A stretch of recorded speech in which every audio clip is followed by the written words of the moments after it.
வேலையில் உத்தியோக முயற்சிகள் எடுக்கிறவங்களுக்கு உத்தியோக முயற்சிகள் வரக்கூடிய வருஷம் இதுதான். காலங்காலத்தில் ஒரு 23, 25, 27 வயசுக்குள்ள கல்யாண காட்சிகள் நடக்கக்கூடிய யோகமும் உங்களுக்கு இருக்கு. கிரகப்பிரவேசம் சொல்கிறோம்ல, குரு பிரவேசம்.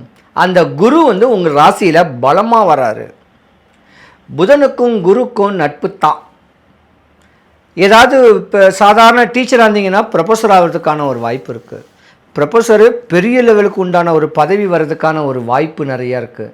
இந்த வருஷம் உங்களுக்கு பொன்னான நாள்னே சொல்லலாம். பல இடைஞ்சல்களில் இருந்திருக்கக்கூடிய இந்த மிதுன ராசியோடைய அமைப்புக்கு உடையவங்க வழிபடக்கூடிய தெய்வம் செவ்வாய் பகவான். முருகக்கடவுளை தான் நீங்கள் வழிபடணும். டைம் கிடச்சா பழனி முருகன், இல்லைன்னா வடபழனி முருகன்.